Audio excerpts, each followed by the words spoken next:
Ya,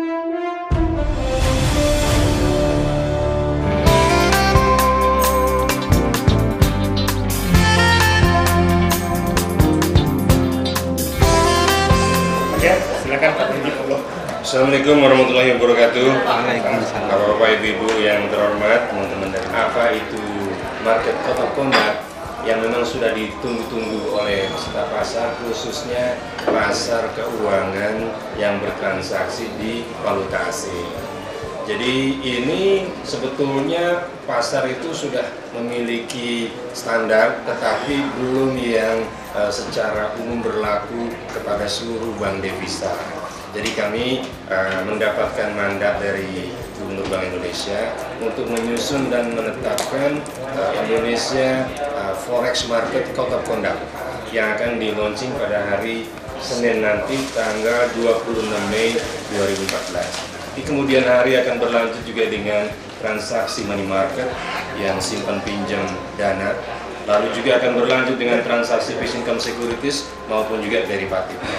Pada tahap awal kita memberlakukan untuk kepada bank devisa, dan ini akan menjadi acuan buat seluruh peserta pasar yang pada intinya nanti kita akan melihat siapa itu peserta pasarnya, lalu peserta pasar itu sendiri di level mana yang wajib tahu.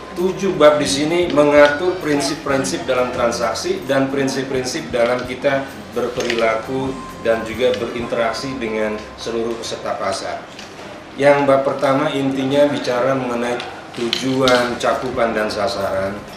Yang bab kedua bicara mengenai kepatuhan, pengaduan, arbitrase, dan pelanggaran. Bab 3 kita mendefinisikan siapa yang dimaksud dengan pelaku pasar. Nah, di bab 4, 5, 6 baru mulai mengatur mengenai bagaimana panduan terhadap perilaku, bagaimana etika bertransaksi. Di bab 4 panduan dan pengawasan perilaku serta etika bertransaksi. Lalu di bab 5 kita bicara mengenai proses bertransaksinya. Di bab 6 kita bicara pemisahan kewenangan antara front office, middle office, dan back office. Front, dealing room yang bertransaksi, middle office yang melakukan risk management, back office yang melakukan settlement. Apa sih tujuannya kita membuat Code of Conduct? Kita mulai dengan bagaimana mengatur perilaku dan meningkatkan disiplin serta integritas pelaku pasar di pasar keuangan Indonesia. Jadi udah ada lesson learn-nya, jangan sampai kejadian di Indonesia. Oleh karena itu kita membuat uniformity dan bagaimana mengatur standar perilaku dan juga integritas pelaku pasar. Dan tidak hanya dealernya Pak, di sini ditegaskan bahwasanya ini ditujukan juga kepada manajemen senior, manajemen, dan dealers. Siapa manajemen senior? Itu termasuk di dalamnya Board of Commissioners, juga Board of Directors. Sedangkan siapa manajemen? Satu layer di bawah Board of Directors. Dalam hal ini ada divisi, grup yang handle pekerjaan yang terkait dengan pasar keuangan sehari-hari. Jadi tidak bisa hanya divisi maupun grup yang menghandle dealers dan juga para traders, tetapi ini merangkum, mencakup, ditujukan juga adanya tanggung jawab dari top level, dalam hal ini BOC dan BOD, Dewan Direksi dan Dewan Komisaris. Lalu cakupannya apa? Apa yang akan terkena di sini? Yang pertama adalah pelaku pasar. Siapa dia? Kita melihatnya satu dari prinsipalnya dulu. Prinsipal dalam hal ini yang mewakili institusi Pak. Siapakah itu? Bisa perbankan. Dalam hal ini kita akan memulai dari bank devisa yang jumlahnya kurang lebih 74.000 pilihan. Dan juga money brokers yang memang terkait dengan transaksi di dealing room-nya perbankan. Lalu saya ulangi kembali, mengenai manajemen senior adalah pejabat pelaku pasar seperti Dewan Komisaris, Dewan Pengawas, Dewan Direksi, serta anggota pimpinan yang memiliki fungsi pengawasan institusi secara keseluruhan sebagaimana diatur oleh PBI tentang GCG. Dan juga manajemen senior itulah yang memang selama ini bertindak mewakili prinsipal dan money brokers. Yang ketiga manajemen, nah ini setingkat di bawah senior manajemen. Nah inilah level-level divisi dan grup yang memimpin satuan kerja, tidak hanya front office tapi juga middle dan back. Dalam hal ini kalau front pasti ibu tahu itu yang di arah dealing room dan juga dengan jajaran dealing roomnya. Sedangkan back office yang melakukan settlement yang melakukan penyelesaian transaksi, apakah settle rupiah, settle US dollar, valuta asing lainnya, maupun juga kalau di bond settle surat berharganya. Nah, itu dilakukan oleh teman-teman di back office. Di tengah-tengah ada middle office yang mengatur dan juga menentukan mengenai besaran-besaran manajemen risiko, diantaranya market risk, lalu limit-limit keberkahan terpan, lalu limit loss segala macam. Nah, ini juga terkena kepada peraturan ini. Intinya adalah front, back, dan middle office yang punya fungsi pengawasan.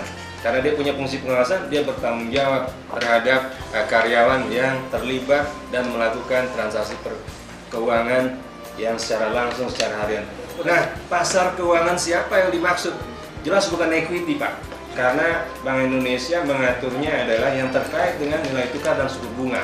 Oleh karena itu, di sini yang akan tercakup menjadi sasaran adalah pasar falas, pasar uang, bonds atau surat berharga di Indonesia, dan juga derivatifnya. Walaupun kita memulai 26 Mei nanti dari pasar forex-nya, Pak. Karena pasar forex inilah yang pada saat sekarang penting sekali untuk bisa mendukung pertumbuhan Indonesia. Makanya penting sekali kita memulai dari pasar valuta asing, di mana member kita ini adalah bank devisa. Begitu. Buat gambaran, total bank devisa ada 74. Tetapi yang aktif, agresif, dan juga frekuensi tinggi sekitar 19-20 bank. Apa sasarannya sekarang, Pak? Tentu saja dengan code of conduct ini pelaku pasar kita melihat, satu, dia paham ketentuan, kedua, patuh, dan yang patuh ini bukan cuma patuh tapi punya standar integritas yang tinggi dalam bertransaksi di pasar keuangan. Lalu yang nomor 3, menerapkan standar profesionalisme yang tinggi sesuai dengan best market practices yang ada untuk setiap produk. Tadi, Pak, ada produk falas, ada lagi money market atau pasar uang antar bank. Falas jelas jual beli valuta asing. Money market, PUAP itu simpan pinjam rupiah, simpan pinjam dolar, ya kan? Lending borrowing bahasa lainnya, Pak. Terus ada lagi bonds, fixed income securities, transaksi government of Indonesian bonds, US dollar denominated, rupiah denominated, SUN, itu loh, surat utang negara, sukuk, yang retail maupun juga yang non retail, ya toh. Ini harus ada ini kepatuhan terhadap produk gitu loh, Bu. Dan tadi standar setiap produknya tidak sama sepenuhnya, ada sedikit-sedikit berbeda. Lalu, nah, setelah tadi paham, patuh, menerapkan, menjiwai, yang menjiwai apanya yang dijiwai ini? Nah, ini dasar-dasar dan prinsip. Selain yang Pak tadi yang tertulis dari sisi ayat-ayat dan pasalnya, tapi prinsip-prinsip dan dasar-dasar perilaku dalam code of conduct ini yang tertulis maupun yang berupa spirit itu diharapkan juga pelaku pasarnya menjiwai. Code of conduct ini tidak dimaksudkan sebagai aturan yang memiliki kekuatan hukum yang baku, sehingga setiap penyelesaian pelanggaran tetap mengacu kepada kekuatan hukum positif. Lagi-lagi ini reference, ini standar berperilaku, standar untuk bertransaksi, tapi dia bukan aturan. Bab 2 bicara mengenai bagaimana kepatuhan, bagaimana pengaduan, dan bagaimana arbitrase maupun kalau ada pelanggaran. Lagi-lagi, Pak, pasar keuangan yang sempurna itu tercipta dari adanya kepatuhan pelaku terhadap kebijakan, semua kebijakan, dan prosedur internal, serta peraturan dan perundang-undangan yang berlaku. Lalu, Market Code of Conduct juga mengatur tatanan kebijakan pengaduan dan arbitrase. Sebelumnya nggak ada. Jadi kalau ada arbitrase kemana itu belum diatur, atau kalaupun ada bukan berlaku kepada seluruh perbankan. Kalau yang tanggal 26 diumumkan Pak Gubernur nanti ini berlaku ke seluruh perbankan karena seluruh bank devisa terkena peraturan dengan referensi. Nah, Subkomite Arbitrase Indonesia Forex Market Committee ini memiliki kewenangan untuk menentukan materialitas klaim yang dapat diproses. Dalam artian begini, kalau ribut-ributnya besarannya cuma 5 juta rupiah, masa ke sini, Pak? Gitu. Mesti ada dong azas materialitasnya. Ini akan kami umumkan lebih lanjut. Apakah itu 500 juta, 1 miliar, atau lebih dari itu. Ya kalau enggak nanti karena ego sama ego, istilahnya semua ribut-ribut antara pengemudi di jalanan harus maju ke polisi kan. Ya, kalau dia bisa settle di tengah kan, settle di tengah secara keluarga. Jadi kami akan tentukan asas materialitasnya. Lalu hasil akhir yang dikeluarkan dari Subkomite Arbitrase Indonesia Forex Market Committee itu merupakan rekomendasi yang final. Jadi kami ini bukan pengadilan, jadi nggak ada istilah naik banding. Sekali sudah kami rekomend itu final, begitu Pak. Dan di awal kita akan bilang kalau mau intermediasi melalui Indonesia Forex Market Committee, ini begitu dikeluarkan hasilnya itu tidak ada banding-bandingan, hasilnya itu final.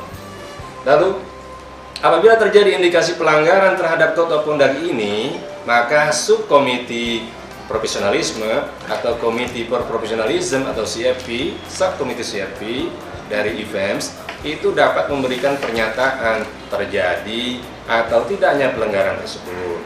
Nah, sanksi terhadap pelanggaran itu diserahkan kepada masing-masing pelaku pasar tadi, prinsipal ya banknya masing-masing. Ini bab 3 khusus mengatur mengenai pelaku pasar. Pelaku pasar harus bertanggung jawab terhadap perilaku dari semua karyawannya. Lagi-lagi Pak, Code of Conduct, kode yang mengatur perilaku dan bertingkah laku or bertransaksi. Jadi kami tegaskan di sini pelaku pasar bertanggung jawab terhadap perilaku dari semua karyawannya. Kenapa ngatur dealer? Tetapi karyawan ternyata di sekitar dealing room ternyata nggak diatur. Waduh, ini bisa-bisa transaksi-transaksi bocor dari dealing room. Nah, ini general dealing, transaksi yang umum. Ya ada 14 prinsipnya Pak yang wajib dijadikan reference. Jelas harus jaga rahasia. Tadi saya udah bicara mengenai keamanan dealing room. Jangan semua orang punya akses ke dealing room tuh, harus ada restricted key-nya. Dan juga jangan, memang tidak semua orang punya akses ke dealing room, tapi punya akses ke sistem komunikasinya, sama aja bobol juga Pak. Ini yang dimaksud dengan kami mengatur juga proses bertransaksi. Prinsip-prinsip dalam bertransaksi ada di sini. Lalu apa sih ruang lingkupnya? Nah, per 26 Mei nanti melakukan transaksi di pasar keuangan itu harus dilaksanakan dengan mengacu kepada COC ini. Itu tombstone-nya Pak. Per 26 Mei nanti setiap transaksi di pasar keuangan yang menyangkut kepada 74 bank devisa harus menganut kepada Code of Conduct ini. Makanya kami bilang nih, rekomendasi dan ketentuan-ketentuan yang terdapat dalam Code of Conduct ini umumnya mengatur mengenai front office. Tapi kami menyadari front office nggak bisa sendirian. Namun demikian dalam pengelolaan transaksi pasar keuangan yang baik serta tetap menjaga prinsip kehati-hatian perbankan, maka sangat diperlukan adanya ketegasan dalam bank untuk memisahkan kewenangan antara dealing room, manajemen risiko, dan yang melakukan settlement.